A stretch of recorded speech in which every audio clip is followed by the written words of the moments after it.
The supreme, profound, and sublime Dharma is difficult to encounter in a billion eons. Now I see it, hear it, receive it, and kept it. I vow to attain the true meaning of the Tathagata.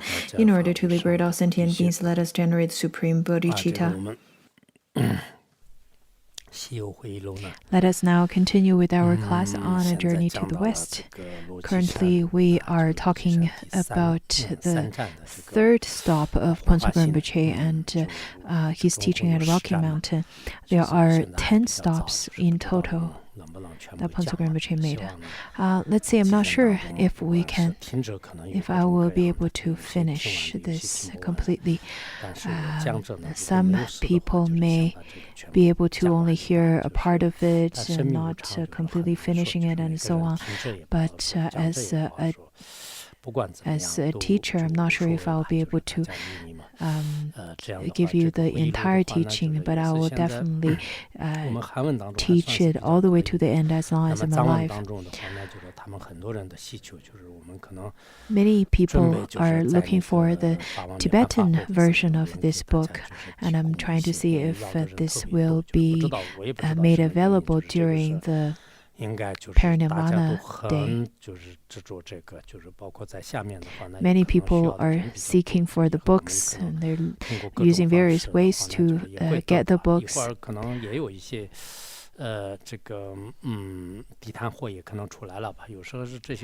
Nowadays, it seems that there are even the parroted books made available, which is fine because that really eases our stress on printing. All of the teachings that's contained over here are the teachings given by Phuntsog Rinpoche in each class while listening to the teachings. Instead of thinking that you're listening to the teachings from me, rather, I think the best way is to visualize that you're directly receiving the teachings from Phuntsog Rinpoche in person. And I am not just speaking of these teachings or make up these teachings. These teachings, in fact, are all transcribed from the audios and videos made from back then, directly taught by Phuntsog Rinpoche from his Vajra words 30 years ago.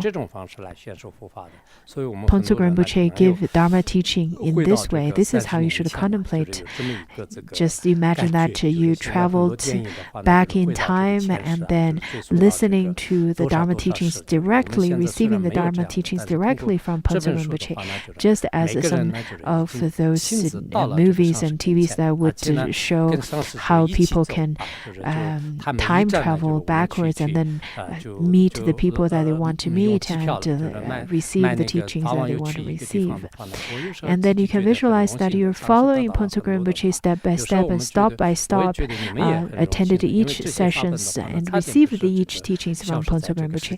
When I really think about it, I feel very fortunate and honored to have followed Rinpoche 30 years ago on this journey.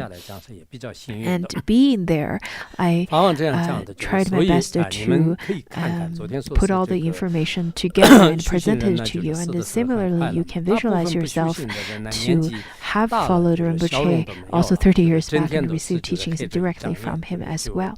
So Phuntsog Rinpoche over here, he said that you may have noticed that for most people who do not engage in any Dharma practice, the older they get, the less they smile, and all day long they have a gloomy face. By contrast, true practitioners of Buddhism, except for those like me who have heart disease, will smile more and more and become happy and optimistic in their lives. Phuntsog Rinpoche has heart disease, and and it's hard to work with that. And there are people who have different kinds of diseases, even mental problems such as depression. I myself also have a disease, not depression, because in Tibetan language, depression is related to heart disease. So Kumbo here is relating both of them together. So for people who have a heart disease, it's hard for them to be happy and optimistic. We can see that in our daily life. They would easily to get upset with the people around them. They would say that, why are you so happy? I'm not happy. I'm not healthy.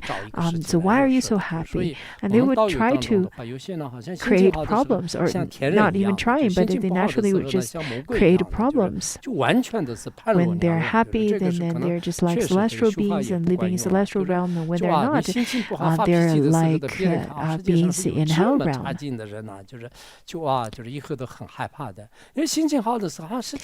So people, when they're happy, they see the whole environment as really wonderful and people being wonderful, and when they're not, then they see the world and perceive the world completely differently. So Pontsog Rinpoche over here said that, unlike me who have heart disease, but through the photo we can see that Pontsog Rinpoche is smiling on the photo. Now Pontsog Rinpoche made the remark that even smiling more is the direct benefit of the dharma that would bring us in our present life. When we look at Tibetans, those senior Tibetans, when they have time after retired, and when they even are quite aged, they're still happy. They're smiling. They use their prayer wheels. They prostrate and they circumambulate and so on. They're very happy every day. But for people without any dharma practices, they would stay in senior homes and they're gloomy all day long. So for practitioners, they would be able to feel very happy, whatever kinds of conditions, whatever kinds of situations they would face, even including late-stage cancer. If the doctors were to tell them that, oh, you got late-stage cancer, there's no need for you to stay in hospital, just you can go home and wait to die. And as a practitioner, they would feel very happy about it. Would you be able to do that? You can contemplate upon it. Geshe Rinpoche is a perfect example. Pontsog Rinpoche stated that the older he gets, the happier he feels. When you look at the photo of Geshe Rinpoche, you can see that he's always smiling. We spent 3 months together, and I have never seen him getting upset. He would say that, sure, no problem, Rinpoche. And he calls me as the young Khenpo from my monastery. And he would say that, are you upset, the young Khenpo from my monastery? And then he would then introduce different disciples to Pontsog Rinpoche and said that this is the bald disciple, this is the disciple with hair. He would jokingly tell Pontsog Rinpoche when Pontsog Rinpoche grants blessings to the disciples. He seems to be very chirpy and really happy every day. And this year, he passed away at the age of 90-something, and Sanri Khandro as well as the others noticed that they noticed many auspicious signs during the passing of Geshe Rinpoche. And then Pontsog Rinpoche said that however many worldly people of the same age have to experience more suffering because they have recklessly committed negative negativity continuously, and their agony is likely to increase as they get older. This is a striking contrast. Am I right? And then he's looking at Geshe Rinpoche, and his face is beaming with happiness right now. Pontsog Rinpoche looking at Geshe Rinpoche, and then he said, then look around at those who do not practice. It seems like they're all looking sad and knitted eyebrows. When I look around, I see that there are practitioners. After knowing them for 10, 20 years, I've never seen some of the practitioners smiling. I've never seen their teeth, in fact, from smiling. Maybe because they don't have good teeth. I don't know. When I first At the very beginning of when I was young and I had a brass made of a tooth crown. And then Poso Rinpoche noticed it and saying that as a monastic, it looks really ugly when you have such a golden color in your mouth. So right away went to Chengdu and took that crown down. Maybe many of you who are not smiling because you have a whole set of golden teeth in your mouth, or maybe because you don't have any teeth at all, maybe that's why you're not laughing. So after Poso Rinpoche jokingly talked about Geshe Rinpoche and the rest of the people, the crowds laughed and applauded. Some people may wonder, how do Buddhists work for the benefit of both the present and future lives? To attain peace and ease for future lives, we must embark on the sublime Dharma path that is peaceful and harmless for the benefit of ourselves and all other beings. The peaceful and harmless path is beneficial equally to all sentient beings instead of only serving those who appreciate the Dharma and harming those who dislike it. Buddhism in itself is all-embracing and provides unconditional support and helps sentient beings of all kinds and of all levels. Unlike nowadays, there are different kinds of religions and different kinds of people with different beliefs. They would step on the sutras, the Buddhist texts, or they would wage war and so on. Stepping on the Buddhist text does not create harm to you. The Buddhists would not wage war or anything to you. As Buddhists, I think it is crucial for us to understand that there is no sense of revenge, so to speak, in Buddhism. Do not think that, this person has humiliated Dharma doctrine, has humiliated my teacher, therefore I have to take revenge. Do not do that at all. In fact, Buddhism itself is all-embracing and provides unconditional support to help sentient beings of all kinds and of all levels. This is just such a touching proclamation. And I think you should write it down. Maybe some of those words would be able to benefit you for your whole life. According to the Buddhist doctrine, one does not help those who are beneficial to oneself only and inflict harm upon those who are malicious. Instead, one should express even more kindness to any harm doers. In addition, one must not only venerate exalted ones such as royalty and Brahmins and those with renowned reputations and wealth, but disregard commoners or people of lesser fortune.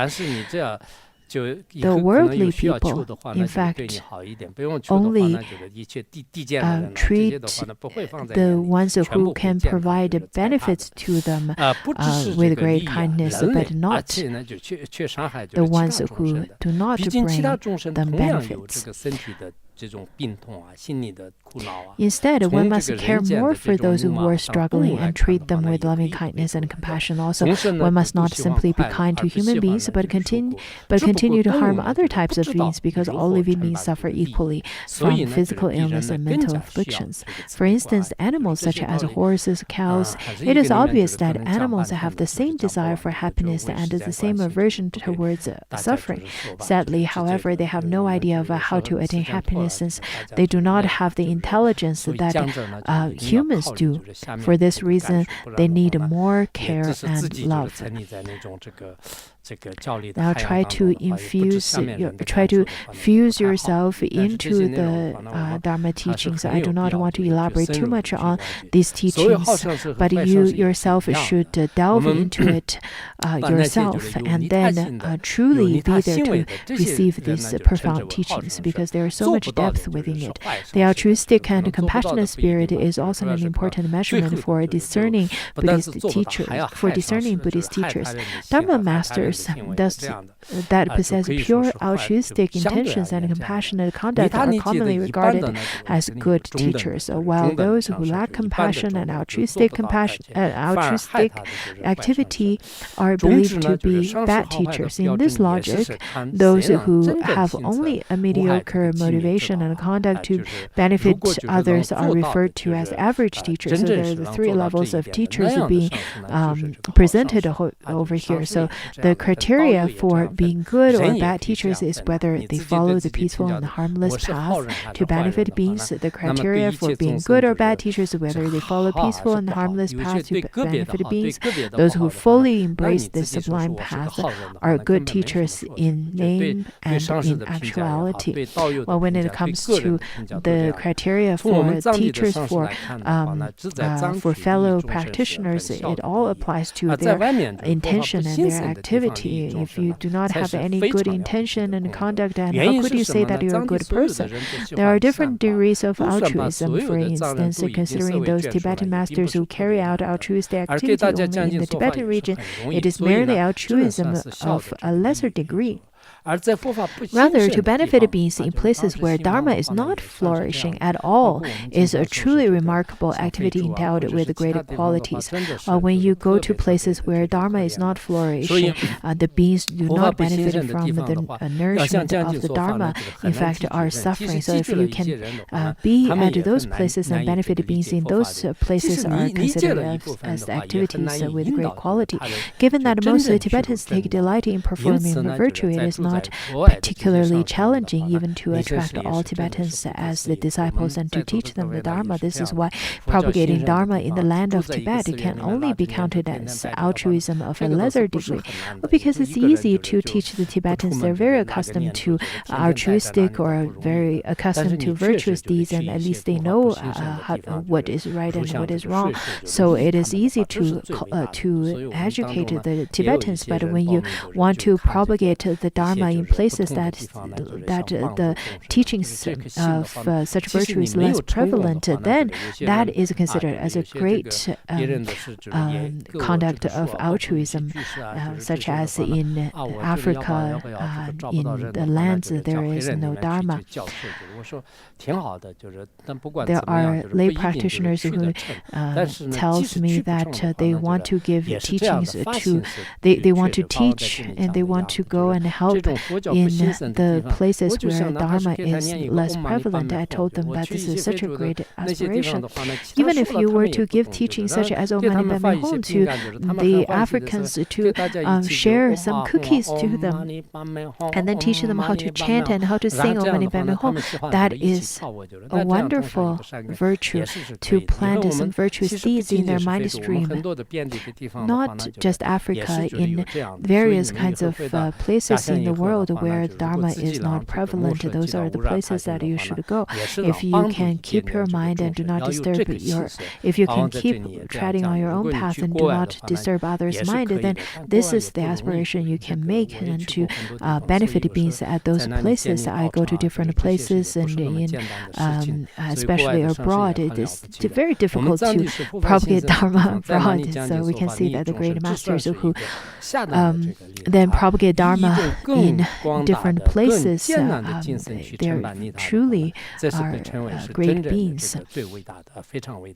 So instead of accomplishing the benefit of others with a broader attitude and a more diligent and undaunted spirit is considered superb altruism. The reason I share these words with you is that I hope those who have entered Buddhism can develop sincere faith and conviction in the Buddha and the Dharma, and those who haven't taken refuge in the Buddhism can be inspired to gradually enter Buddhism by deeply reflecting on my words.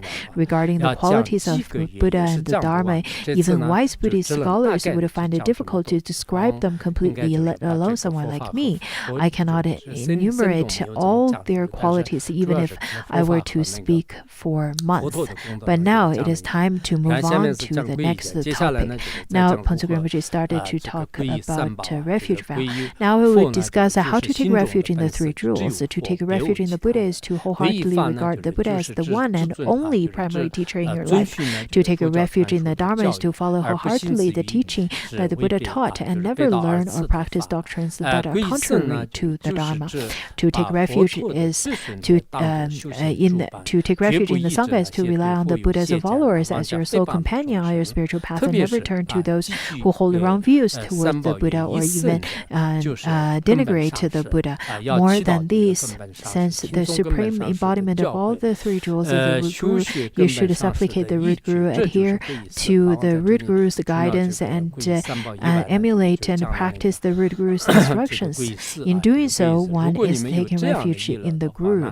Now, if you aspire to become an authentic Buddhist, please repeat after me and pray for taking refuge 3 times so that you can receive the refuge. Now I would ask you to repeat after me to chant the Tibetan. Sangha japsam cheo, chula japsam cheo, gendan la japsam cheo, lama la japsam cheo, sangha la japsam cheo, chula japsam cheo, gendan la japsam cheo, lama la japsam cheo, sangha la japsam cheo, chula japsam cheo, gendan la japsam cheo. Now that having taken refuge in Buddhism, Ponzo Rinpoche, after repeated this for 3 times and bestow refuge vow on the assembly, having taken refuge in Buddhism, you adopt the identity of being Buddhist. From now on, whatever dharma you practice, you will gain benefits and blessings that are exceptionally greater than before, because now that you have already received the precepts and corresponding merits and qualities associated with those precepts. As long as you do not violate the refuge vow in this present life, you will enjoy extended longevity and good health and be completely free from harm caused by evil influences. In your future lives, you will be protected from sufferings in the lower realms. From this life onwards, you will always be reborn as human, blessed with noble birth, stately appearance, abundant possessions and enjoyments, and renowned reputation. Moreover, upon your death, you will be reborn in Sukhavati or other pure realms and eventually attain all noble qualities of a Buddha. These are the benefits of taking refuge in the three jewels. So after bestowing, I think those of you can also learn from this method of bestowing the refuge vow, and then talk about the quality, the merit, as well as the precepts associated to it. Having taken refuge, it is essential that you observe the corresponding precepts. That is, having taken refuge in the Buddha, you should not forget to supplicate the Buddha and Bodhisattvas in your daily lives. Having taken refuge in the Dharma, you must abstain from harboring malicious intentions or harming beings of superior, middling, or inferior categories, especially when it comes to the Vajra brothers and sisters. You definitely should not have those kinds of harmful thoughts. Having taken refuge in the Sangha, you are required to follow the Buddha's followers to embrace the path to full enlightenment and diligently engage in Dharma practice. Most importantly, having taken refuge in the root guru, you should serve the guru with sincere devotion, abide by his or her instructions, and act according to the guru's intentions at all times and in all situations. From now on until you attain complete enlightenment, it is necessary to be responsible for 2 things. First, you have to always try to use all kinds of means to bring benefits and happiness to all sentient beings. And second, since it is impossible to benefit beings if Dharma vanishes from the world, please do your best to uphold and spread the Dharma. When you look at the photo, Ponzo Rinpoche is extremely happy. Now that Ponzo Rinpoche has already passed away, we cannot see him in person. But when you look at those photos of Ponzo Rinpoche smiling with such great cheerfulness, it is just as if you have seen him in person. So we need to remember these 2 responsibilities. The first one is to benefit sentient beings. The second one is to uphold the Dharma and spread the Dharma. You should write this down and you should remember these 2 responsibilities as a Buddhist. For instance, you may exert your efforts to establish Dharma centers in places where there are no centers, or to assist establishing centers to become more prosperous and thriving. Whenever you have such possibilities, such conditions, then you should definitely try your best to exert your effort in such a way. Now you have become disciples of the 3 jewels. Please do not forget this title and do not forget the 3 jewels. And then the audience started laughing. I have no idea what they're laughing about, really. If I were to tell all of you now that now you're disciples of 3 jewels, do not forget the 3 jewels. Do you laugh about it? But in the West, I have no idea why the Western audience are laughing. So I think there are definitely different sense of humor between the Westerners and Easterners. Westerners. I should have really asked the Westerners what they're laughing about. What is so funny about this statement? Now you have already become the disciples of three jewels. Please do not forget about this title and do not forget the three jewels. Not so sure why they're laughing. 变成三宝弟子，但有些好像我当时看起来的是，有些好像就不是这个三宝弟子，但是他们就好像 Maybe 你们就是 because 三宝弟子 those disciples are really 他们也 happy, 许可 but 能 I 觉得没有 noticed 那么 that 简 people 单 who are not 就是一念的三遍就是 that who were 变成 not 这个佛教徒 believers, but they were 为什么 also 啊 laughing. 今天 Maybe 这样的 because they feel that it must not be that easy. 说那 Okay, 么 so 的 we 一 should stop 单 here 车 today. 走吧你托那你别站那办事长这个难起让弄出吧这本昨天做吧做了修